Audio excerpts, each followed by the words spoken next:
compartir unos pensamientos bien simples de la palabra del Señor. No hay que ser muy profundo para lo que vamos a hacer en esta noche y lo que hemos venido buscando. Simplemente quiero compartir este pensamiento de la palabra del Señor. Luego de eso, voy entonces a orar, voy a poner mis manos y voy a creer por un milagro en el nombre poderoso de Jesús sobre ti y sobre todos los tuyos. Hemos estado viendo en esta pasada semana testimonios, milagros grandiosos de lo que el Señor ha estado haciendo por causa de los domingos en las noches. Y hay muchos de ustedes que están calladitos por ahí, que Dios ha estado haciendo cosas que ustedes no le han dicho y que se quedan callados con eso. Tienen que decirlo, tienen que hablarlo. Hay personas que hoy me estaba dando testimonio de una muchacha: pastor, quiero que sepa que no había podido conseguir trabajo, por semanas. Llevaba tratando de buscar trabajo, no sé por qué nadie me quería contratar. Vine aquí a uno de los servicios domingo en la noche, di mi ofrenda, di una ofrenda especial. Usted oró por mí, pastor, y a los 2 días me llamaron de mi primer trabajo. Me dieron una oportunidad gigantesca y poderosa que de otra forma, me dice: pastor, realmente tengo que decir que ha sido Dios quien abrió la puerta. Tengo que decir que ha sido Dios quien hizo el milagro. Y así muchos otros testimonios que me han estado dando. Y usted tiene que creer en esta noche. Dios lo va a hacer por usted. Usted está viendo en esta hora un milagro de parte del Señor. A la edad de 4 años, los médicos no me aseguraban. Y los médicos dijeron que yo no saldría del hospital en el que me encontraba. Y si salía de allí, saldría hecho un vegetal. Saldría hecho una persona que jamás podría reconocer a mis padres, a nadie, no sería nada. Estaría atado y ligado a una silla de ruedas por el resto de mi vida. Y eso fue hace 26 años atrás. Luego de 2 meses en el hospital, Dios me sacó de aquel lugar. Dios me ha mantenido con vida. Lo único que no me hizo fue un poco más grande.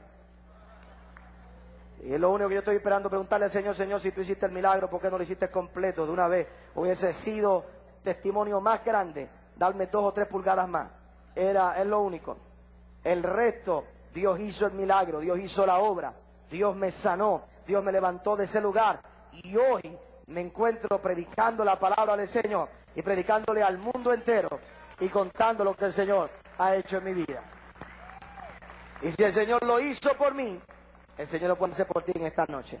En el área financiera, en el área de la salud, en el área donde quiera que tú necesites un milagro en esta hora. Hechos capítulo 6, fíjate lo que dice en el verso 8 en adelante. Y Esteban, lleno de gracia y de poder, hacía grandes prodigios y señales entre el pueblo. Entonces se levantaron uno de la sinagoga, llamada de los libertos y de los sirenes, de Alejandría, de Cilicia y de Asia, disputando con Esteban. Pero no podían resistir a la sabiduría y al espíritu con que hablaba. No lo podían resistir. Cuando Esteban hablaba, había que oírlo hablar. Cuando Esteban decía algo, había que escucharlo. Cuando Esteban hablaba, había que escucharlo. Y el mundo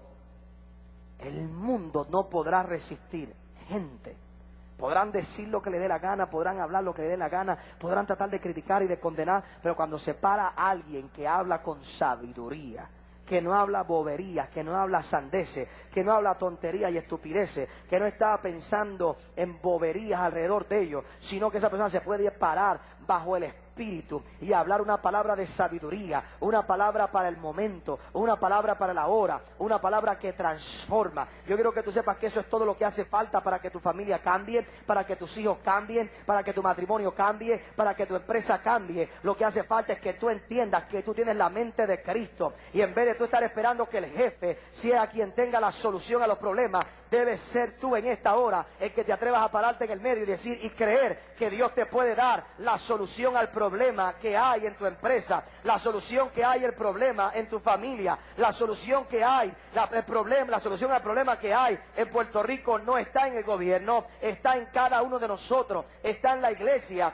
pero hace falta gente que entienda que tienen acceso a la mente de Cristo, y no hay manera en que yo te pueda instruir la mente de Cristo. Lo único que yo puedo hacer es hacerte entender y que tú puedas creer que tienes acceso a ella, y que el día que tú la necesites, lo único que tú tienes que hacer es decirle: Señor, necesito ahora tomar una decisión sabia, una decisión dirigida por ti, una decisión más allá de mis estudios, una decisión más allá de lo que conozco, una decisión más allá de lo que el mundo dice, una decisión más allá de lo que el mundo ha hablado, para yo poder entrar entonces en esa nueva dimensión que tú tienes para mi vida. Todo lo que hace falta para que Puerto Rico cambie es gente que puedan hablar palabras sabias y que nadie pueda resistir esa palabra. Podemos ser hombres y podemos fallar, pero cuando nos oigan hablar, no.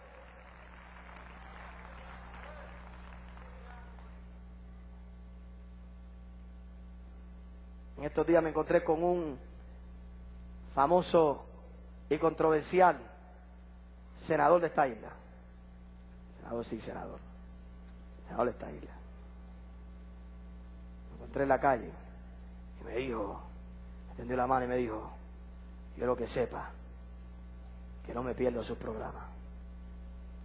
Todas las noches tengo que sentarme a escucharlo, lo que usted va a decir. Pastor, ¿por qué eso es tan poderoso? ¿Sabes lo que quiere decir eso? ¿Sabes lo que implica eso?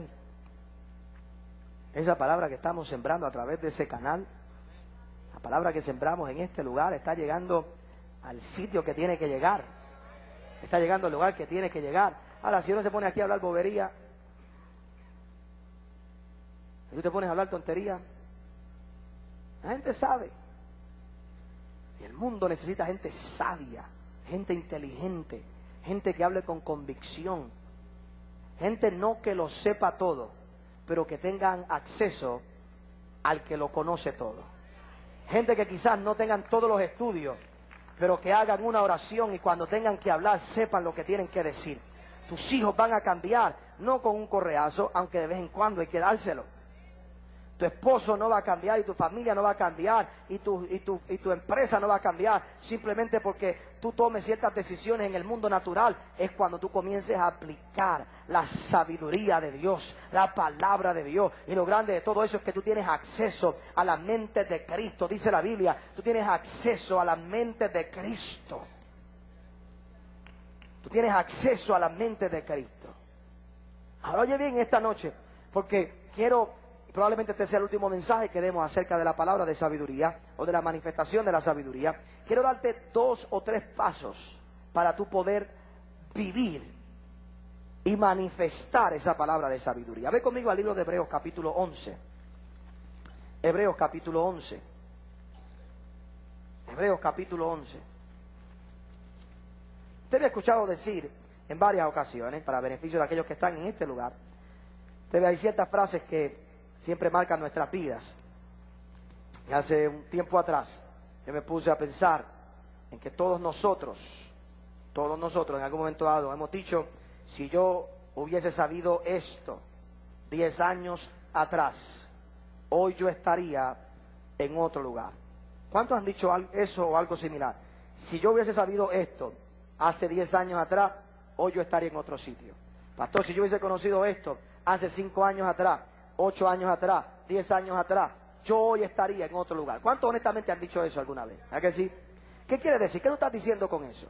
Tú lo que estás diciendo con eso es que lo que te separa a ti del lugar donde tú quieres estar es única y exclusivamente lo que tú conoces. Lo único que te separa a ti en esta noche del lugar donde tú quieres estar es lo que tú conoces. Por eso es que es tan importante, en esta hora que tú aprendas a manifestar la palabra de sabiduría. Que aprendas a ser alguien sabio bajo la dirección divina. Fíjate lo que dice Hebreos capítulo 11. ¿Lo tiene todo el mundo? El verso 23 dice, por la fe Moisés, cuando nació, fue escondido por sus padres por 3 meses, porque lo vieron niño hermoso. Esa palabra hermoso no es la palabra correcta. Hágale un círculo ahí. ¿Qué mamá no ve a su niño hermoso? Había un montón de madres que habían estado dando a luz en ese tiempo y todos los niños eran hermosos. Pero la Biblia dice en el original, esa palabra es viendo el propósito. Jocabed, lo que hizo que Jocabed guardara la vida de Moisés y se rehusara a entregárselo al mundo, fue que cuando ella lo vio el propósito de Dios en la vida de Moisés. viendo el propósito, decidieron cuidarlo. Muchos de ustedes no han cuidado de muchos de sus sueños y de muchas de las cosas que Dios le ha dado, porque simplemente realmente no han visto el propósito de Dios detrás de todo eso. Eso es parte de lo que hablamos esta mañana. Cuando tú no ves el propósito divino, cuando tú no ves la parte divina de Dios en lo que tú haces, no podrás alcanzar victoria. Esta gente vieron el propósito de Moisés. Fíjate lo que sigue diciendo. Dice, y no temieron el decreto del rey. Por la fe Moisés, hecho ya grande. Oiga bien esto. Por la fe Moisés, hecho ya grande, rehusó llamarse hijo de la hija de Faraón, escogiendo antes ser maltratado con el pueblo de Dios que gozar de los deleites temporales del pecado, teniendo por mayores riquezas el vituperio de Cristo. Ahora Moisés, Cristo todavía no había nacido, Cristo todavía no había llegado, Cristo todavía no había venido, no se había hecho carne, pero Moisés en sus tiempos logró ver a Cristo. Por eso la Biblia dice en el libro de Salmos que Moisés, que Dios le mostró el camino a Moisés, pero el pueblo vio las obras. Cristo es el camino, la verdad y la vida. Y la Biblia dice en el libro de Salmos que Moisés vio el camino, pero el pueblo lo que vio fue las obras de Dios. Por eso hay gente que lamentablemente, hay gente que viven por las obras de Dios, sin ver el camino. Y en el camino es que está la sabiduría, en el camino es que está la revelación. Es en Cristo que está la revelación, es en Cristo. Yo no puedo llevar a la gente a las obras únicamente. La gente tiene que entender, tú tienes que comprender en esta hora. Podemos orar y Dios puede hacer el milagro, Dios puede causar ese milagro que tanto tú deseas en tu vida. Pero después que tú tienes las obras de Dios, tú tienes que mirar el camino. Es necesario conseguir el camino, es necesario buscar el camino. De nada te sirve tener los beneficios o las manifestaciones de Dios y no conocer el camino. Lo que el hombre perdió en el huerto del Edén fue el camino al árbol de la vida. Lo que el hombre perdió fue el camino al árbol de la vida. Pero ese camino hoy está abierto. Ese camino hoy está accesible. Hubo hombres que en ese tiempo encontraron el camino. ¿Sabe por qué? Porque Enoc, yo creo que Enoc encontró el camino al huerto del Edén. El rapto que hablan de Enoc, de que Enoc se fue, lo que quiere, porque la presencia de Dios todavía hasta ese tiempo habitaba en el huerto, porque en el tiempo de Enoc todavía Dios no había venido en el diluvio. Por lo tanto, Dios estaba en el huerto, Dios estaba en aquel lugar, y hubo un hombre como Enoc que caminaba con Dios día a día, un hombre que se metió en el huerto, un hombre que se salió del mundo alrededor, un hombre que se metía en la presencia de Dios, y un día encontró el camino al árbol de la vida, un día encontró el camino al lugar donde podía participar y nunca más ver la muerte y nunca más morir. Y eso es lo que hace falta, que el mundo y que cada uno de nosotros encontremos el camino. Y el camino no es otra persona, el camino no es otra persona que Cristo, que Jesús de Nazaret, que vino por nosotros y murió en la cruz del Calvario. Hay gente hoy en la misma iglesia que son cristianos, son salvos, van para el cielo, pero están ocupados más en las obras y están perdidos porque tampoco conocen el camino. El camino, Cristo, Moisés, Cristo. Mira lo que sigue diciendo, por la fe, en el verso 25, escogiendo antes ser maltratado con el pueblo de Dios que gozar de los deleites temporales del pecado, teniendo por mayores riquezas el vituperio de Cristo que los tesoros de los egipcios, porque tenía puesta la mirada en el galardón. Por ahí continúa diciendo otras palabras, pero yo quiero tan solo enfocar dos palabras de esos versos. Bueno, déjeme leer un poquito más adelante. Por la fe, verso 27, por la fe dejó a Egipto, no temiendo la ira del rey, porque se sostuvo como viendo al invisible. Wow. Por la fe celebró la Pascua. ¿Qué acto de sabiduría más grande? Porque usted y yo hoy tomamos la Santa Cena porque se nos enseñó, se nos dijo, lo dice la Biblia. Pero ¿quién le enseñó a Moisés a tomar la Santa Cena? ¡Qué locura! que cuando tú vas a salir de un lugar que tú eres esclavo, no preparas armas, no preparas espada, no preparas un ejército, lo que preparas es una comida. Póngase a pensar. El pueblo iba a salir, no prepararon armas. Eso es lo grande de las batallas que el pueblo peleó en el desierto. Porque cuando Josué peleó, no existe en la Biblia documentación de que haya un ejército formado. ¿Por qué Dios tuvo que ahogar a los egipcios? Porque Moisés no tenía nada con qué pelear. En otras ocasiones, Dios los libertó de las batallas a través de la lucha. Pero eran gente preparada para batallar y para pelear. Pero ahora mismo, en esta época, en ese tiempo, esta gente no sabía pelear. Eran esclavos. Y cuando Dios le dice a Moisés que van a salir, en vez de Moisés irse a preparar un ejército y una revolución, dígame, qué cosa más quizás fuera de lo que haríamos nosotros como planes para una salida como esta, que sentarnos a comer y celebrar la Pascua. Celebrar la Pascua. Fíjate lo que estoy diciendo. Por la fe celebró la Pascua. Y la aspersión. ¿Dónde estaba escrito eso? ¿Dónde Moisés descubrió eso? ¿Dónde Moisés aprendió eso? ¿Dónde Moisés recibió eso? ¿De qué libro?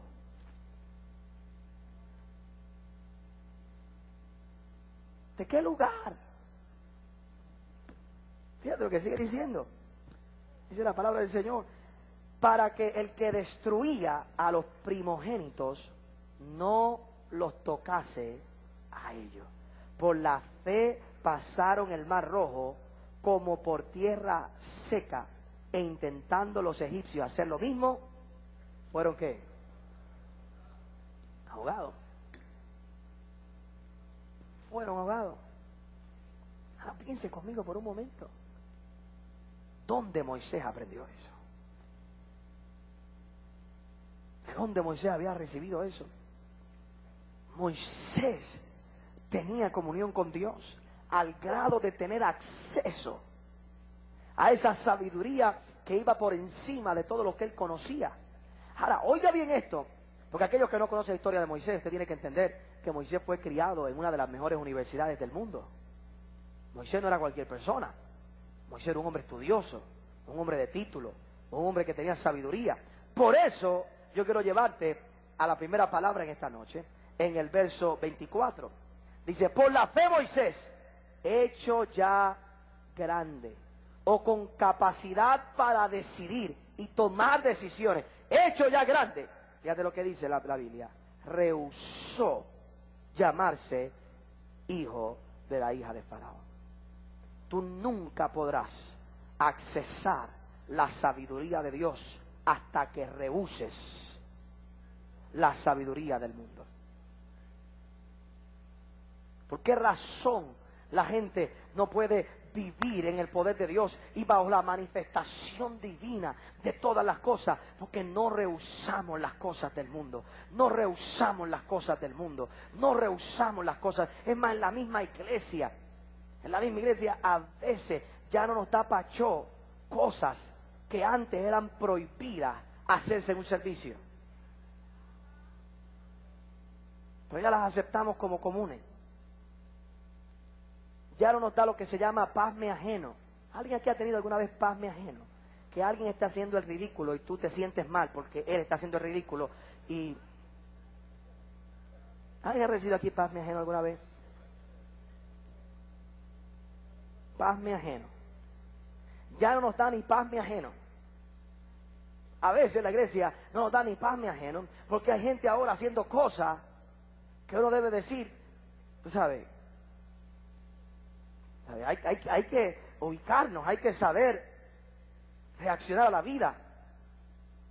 Y hasta que tú no rehuses la sabiduría del mundo, hasta que tú no rehuses las cosas del mundo, hasta que tú no rehuses vivir como vive el mundo, hasta que tú no rehuses tomar las mismas decisiones que toma el mundo, hasta que tú no rehuses ser hijo de aquellos que te criaron. Tú tienes que entender que tus padres, tú los amas, tú los quieres, pero ellos no son tus señores. Tú tienes un padre más grande. Tú tienes que rehusarte ser igual que la generación que te crió. Tú tienes que ser y rehusar y decir: se acabó. Yo no soy igual a eso. Yo no soy igual a ese pasado. Yo no soy igual a esa gente. Yo rehuso ser llamado igual que esa persona. Rehuso ser llamado y vivir de la misma manera. Rehuso aceptar la sabiduría de esa persona de esa forma, hasta que tú no aprendes a rehusar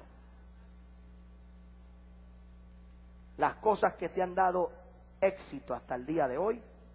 No podrás aprender y recibir las cosas que te van a llevar a un nuevo nivel.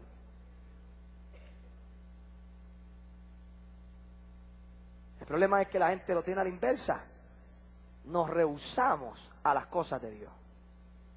Y cuando Dios habla a nuestras vidas, y cuando nos dice cosas radicales, y cuando nos habla cosas que nos trastornan, entonces rehusamos esas cosas, dejamos esas cosas, dejamos eso a un lado y vivimos bajo lo común del mundo. Vivimos bajo lo común del mundo. Vivimos bajo lo común de las cosas del mundo.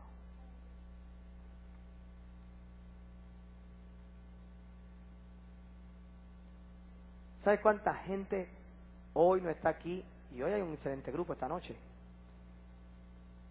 ¿Tú sabes cuánta gente se olvida de Cristo en la Navidad?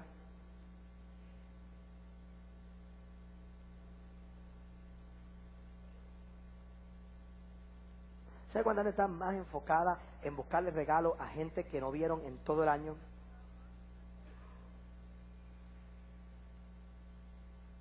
Desesperado en las tiendas, peleando por un peso de descuento, buscando por aquí, buscando por allá, para regalarle a un listón de gente que ni los vas a volver a ver en todo el año,